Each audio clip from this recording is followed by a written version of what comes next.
Boa noite, meus aterrorizados. Aqui é Angel Black com mais uma história de terror para vocês. Mas antes de irmos para a história de hoje, peço para você que não é inscrito que se inscreva no canal. Deixa aquele like para fortalecer e ajudar o canal a crescer e compartilhe com seus amigos e também em todas as suas redes sociais. Agora, se você não gostar, compartilhe com seus inimigos e se vingue deles. Também não deixem de estar ativando as notificações do canal, tocando o sininho na opção todas. Aí você receberá em primeira mão o conteúdo do canal assim que ele chegar no YouTube, tá bom, galera? Muito obrigada por vocês nunca soltarem minha mão e estar sempre aqui comigo. Hoje, como sempre, eu faço pelo menos uma vez por semana as histórias lá da página do Guardião Sinistro, a página Conto Sinistro. Vamos lá pro primeiro relato de hoje. Relato, conto ou história. Você decide se acredita ou não. Bom, eu, Angel Black, como sempre digo, acredito sim no sobrenatural. Bom, por experiência própria, né? Vamos lá? E o primeiro relato de hoje é o lobisomem de Bauru. Alguém contou pro fulano que pediu o segredo ao Beltrano, que não resistiu e repassou a informação ao Cicrano. Bom, some a essa espécie de telefone sem fio ao fértil imaginário popular. E aí terá a origem da maioria das lendas urbanas. Ninguém viu ou conhece os personagens dessa história. Não é verdade, eu conheço alguns, tá bom, gente? Voltando ao relato. Ninguém viu ou ouviu ou conhece personagem dessas histórias, mas que eles existem, existem. Afinal, como escreveu Mário Quintana, né? Tudo o que acontece é natural, inclusive o sobrenatural. Pelo sim e pelo não, as lendas urbanas atravessam gerações, permeadas de histórias de assombrações, sumiço de crianças e até roubo de órgãos humanos. Quem nunca ficou com medo após ouvir uma história de um fenômeno sobrenatural?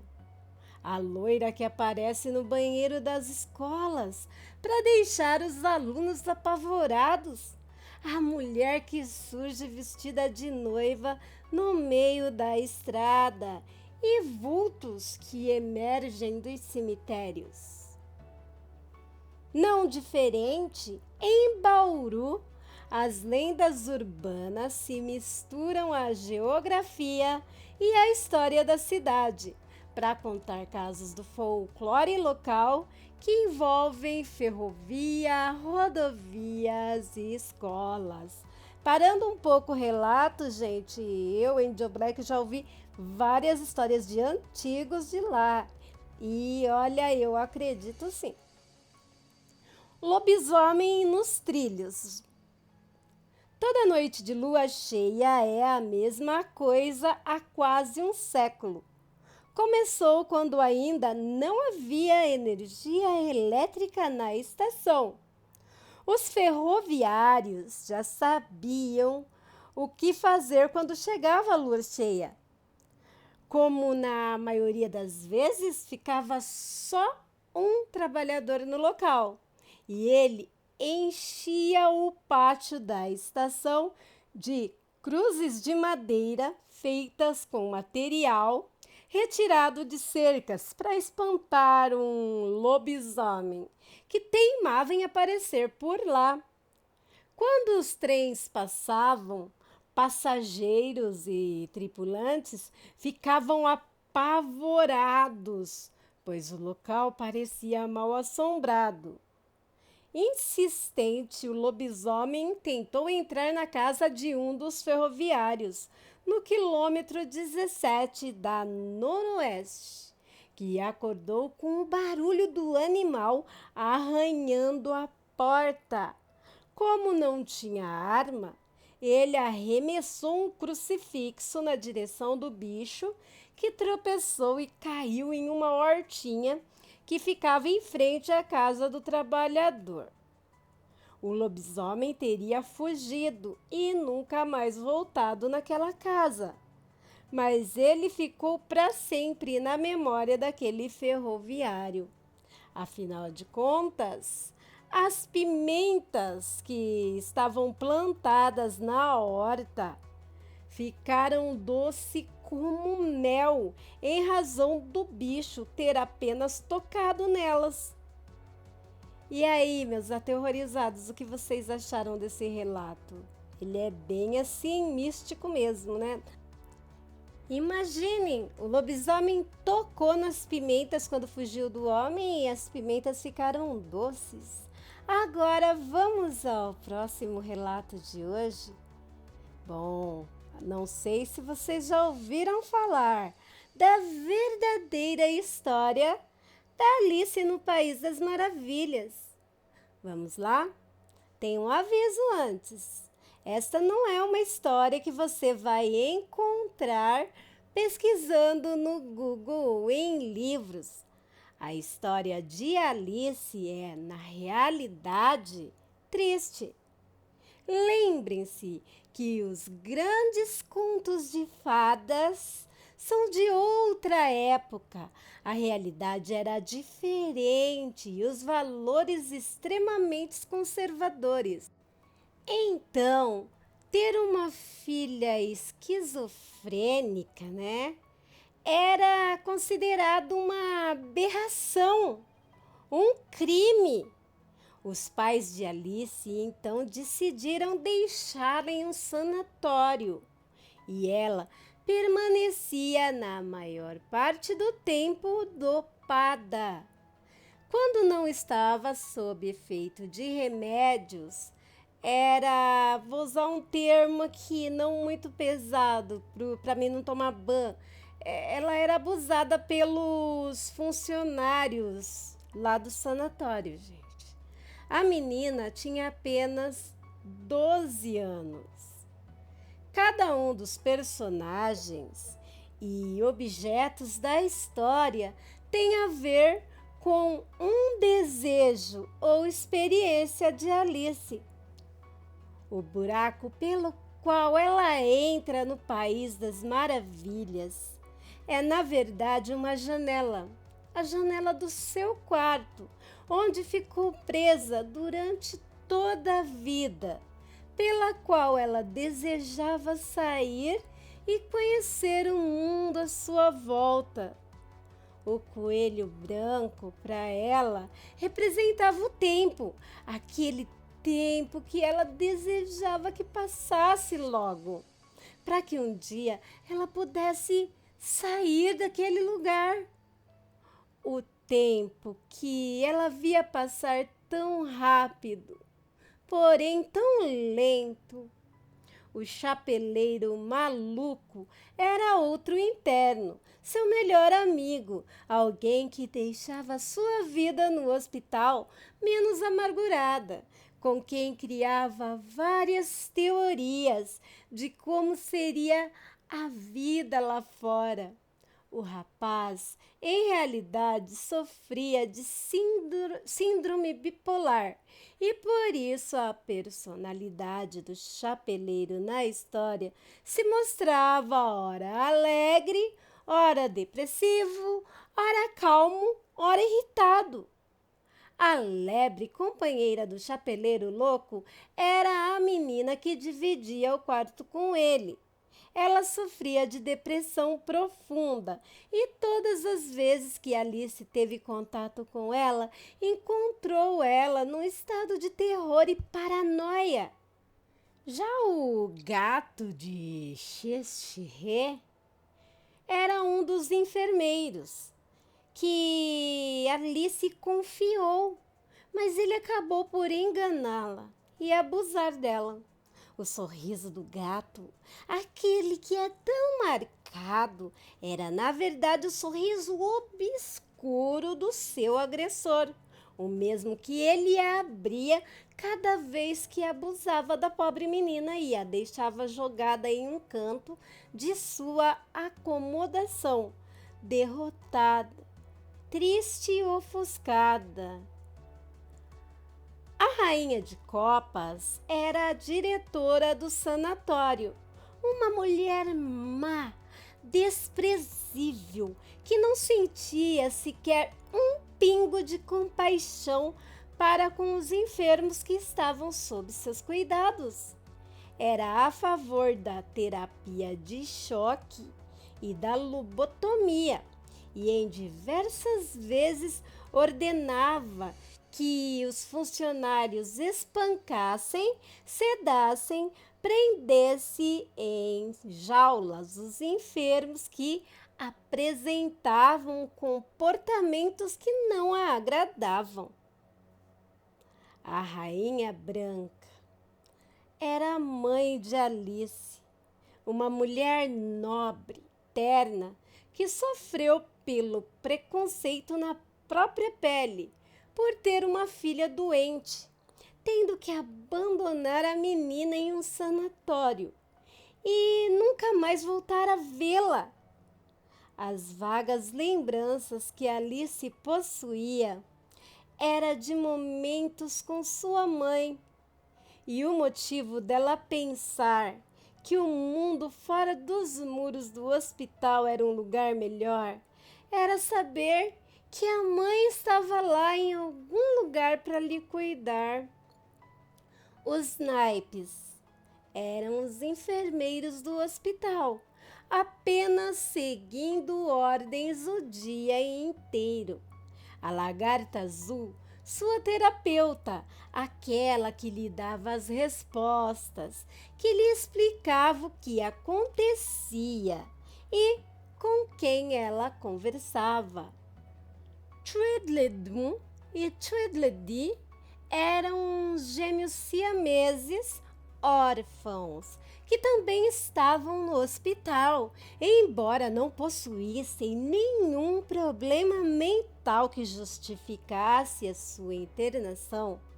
A aparência que eles tinham era assustadora demais para eles viverem na sociedade, e por isso foram reclusos.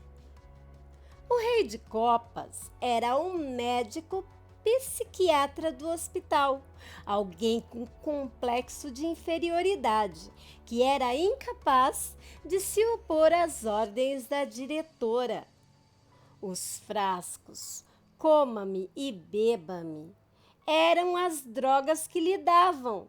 Por serem extremamente fortes, por várias vezes Alice tinha sensações diferentes e alucinações, bem como se tivesse encolhido ou aumentado de tamanho. Tudo isso foi criado pela menina, como se fosse um mundo paralelo, uma realidade menos dolorosa daquela em que ela vivia. Ela já não podia mais suportar aquele local e nem tudo o que acontecia ali dentro com ela. Então ela resolveu usar a sua imaginação infantil para amenizar a dor e o sofrimento. A irmã mais velha de Alice é, na verdade, uma enfermeira do hospital, a quem a pequena era muito apegada. A enfermeira tinha um diário e nele anotava todas as histórias que Alice criava em sua mente. Todos os dias a enfermeira ia até o quarto da menina e ouvia seus desabafos e as aventuras que ela criava em sua mente, sem deixar de anotar nenhuma palavrinha sequer. Infelizmente, Alice executou uma tentativa de fuga. Ela não obteve sucesso e acabou detida pelos funcionários. A diretora, furiosa, mandou que espancassem a garota e que aplicassem a terapia de eletrochoque para que nunca mais voltasse a se repetir aquela tentativa de fuga. Após o castigo, Alice tornou-se agressiva e violenta, ao ponto da diretora decidir que a única saída para ela seria a lobotomia. Alice viveu por muito tempo em um estado de coma. Ela nunca mais viveu, sorriu ou tampouco falou. Ela teve o corpo devastado por todos os tipos de abuso, tá? E acabou por ter hemorragia interna devido às violências que sofreu e veio a falecer. A enfermeira que escrevia suas histórias em um diário acabou por se afastar do sanatório e Alice foi imortalizada como a menina sonhadora que viveu as aventuras mais incríveis no País das Maravilhas. Meus aterrorizados, muito triste e pesado também. Eu resumi a parte final porque eu não tive forças assim para especificar e também o YouTube ia dar ban, tá? Então vai lá na página de Conto Sinistro que dá para ler essas partes que eu resumi, porque sinceramente, mesmo que não tomasse ban, eu não consigo especificar, sabe, o que aconteceu com essa menina. E o que mais dói, gente, é saber que ainda nos dias de hoje existem muitas Alices que, assim como essa menina, tem que criar um mundo de sonho para fugir da realidade que vive. Muitas delas não tiveram a enfermeira ali para anotar a sua história. E a sua história vai embora com o vento e ninguém nunca descobre os sofrimentos que essas Alices vivem nas mãos de verdadeiros monstros reais, que não são sobrenaturais e existem nesse mundo aqui. E cabe a cada um de nós fazer um pouquinho para tentar ajudar essas Alices. E sei que não vamos mudar o mundo, né? Mas se a gente conseguir unir força para deixar ele um pouquinho melhor, já ajuda, né? Bom, vamos para o próximo relato, gente, que se chama Pricolice. Bom, vou explicar o que vem a ser uma pricolice, pronunciado, né, pricolite J. Mesma forma no plural, é um lobisomem / vampiro, fusão no folclore romeno, semelhante a um varcolac, embora o último às vezes simbolize um goblin, enquanto pricolice sempre tem características de lobo. Então, acho que tá mais para um lobisomem, né, gente? Ó, o pricolice, semelhante a Strigoi, são almas mortas vivas que ressuscitaram da sepultura para prejudicar as pessoas vivas, enquanto um Strigoi possui antropomórfico, qualidades semelhantes às que tinha antes da morte. Um pricolice sempre se parece com um lobo. Costuma-se dizer que os homens violentos e mal intencionados que se tornam pricolice após a morte, a fim de continuar, né, prejudicando outros humanos. Algum folclore romeno delineia que os pricolices são lobisomens em vida e depois que morrem, voltam como vampiros. E isso também dá origem à lenda de vampiros que podem se transformar em animais, como lobos, cães, corujas e morcegos. O tema comum de todos esses animais é que eles são caçadores noturnos, muito parecidos com os vampiros. Mesmo nos tempos modernos, muitas pessoas que vivem em áreas rurais da Romênia afirmam ter sido violentamente atacadas por lobos, anormalmente grandes e ferozes. Aparentemente, esses lobos atacam silenciosamente e inesperadamente, e apenas alvos solitários. Vítimas de tais ataques frequentemente afirmam que o seu agressor não era um lobo comum, mas um pricolice que voltou à vida para continuar causando os estragos. A etimologia da palavra é desconhecida, mas provavelmente essa palavra tem a origem daciã. Bom, o fato desses bichos existirem, né? A história desses bichos esclarecem vários relatos que eu recebo de lobisomens que, mesmo depois de mortos, acabam voltando. Bom, vamos para a última história de hoje, tá bom, galera? A história do Unhudo da Pedra Branca. Vocês já ouviram falar? Vamos lá.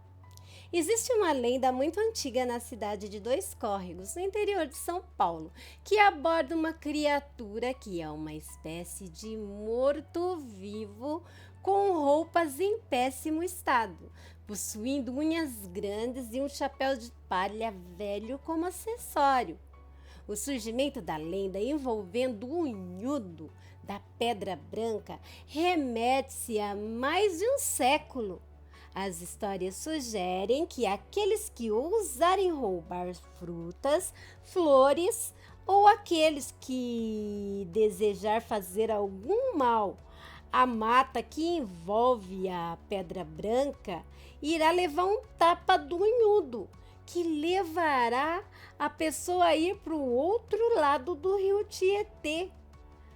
As histórias alegam que ele mora em uma das cavernas da Pedra Branca, em uma protuberância que fica bem próxima à divisa entre os mineiros do Tietê e Dois Córregos. O Unhudo costuma atacar todos os que entram na mata com um propósito ruim. Certa vez, um rapaz foi apanhar jabuticaba e recebeu um tapa da criatura. Quando acordou, estava do outro lado do rio Tietê. O Unhudo desperta medo, principalmente em pessoas da zona rural. Isso fez com que ele se tornasse a lenda mais famosa de Dois Córregos e talvez uma das mais famosas em todo o estado de São Paulo. É presumido que a visão que todos têm de uma criatura horrenda e tenebrosa faz com que essa lenda passe de geração para geração. Apesar da lenda existir, desde o começo do século XX, foi somente no fim do mesmo que ela começou a se disseminar pela cultura brasileira. E aí, meus aterrorizados, vocês já ouviram falar do Unhudo? Bem, eu já ouvi falar, meu marido até me falou que ele morria de medo do Unhudo quando era pequeno, que a mãe dele vivia falando que o Unhudo ia pegar ele se ele fosse mal criado. Agora, né, agora eu sei de onde a mãe dele tirou o Unhudo para assustar o menino. Bom, meus aterrorizados, deixem nos comentários o que vocês acharam das histórias de hoje, tá bom? Lembrando de sempre manter o respeito nos comentários, tá bom? Pois do mesmo jeito que temos o direito de não acreditar, temos o dever de respeitar. E se você gosta mesmo, deixa o seu like, pois o YouTube entenderá que você está gostando do conteúdo, meus amores, tá bom? O seu like tem um poder que você nem imagina. O seu like vai fazer o YouTube entender que vocês estão gostando do conteúdo. Também compartilhem. Vamos fazer a nossa família crescer cada dia mais, tá bom? Beijo no coração de todos vocês, meus amores, tá? E obrigado, como eu sempre digo, por estarem aqui, sempre comigo, tá? E agora também quero aproveitar e agradecer a todos os canais parceiros que me ajudam nessa aventura fantástica que é trabalhar aqui no YouTube. E todos os grupos e páginas do Facebook também, tá bom?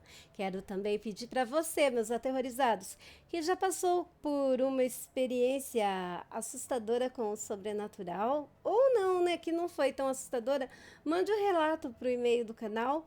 Você que ouviu uma história assim, que deixou você até com medo só de ouvir, manda também.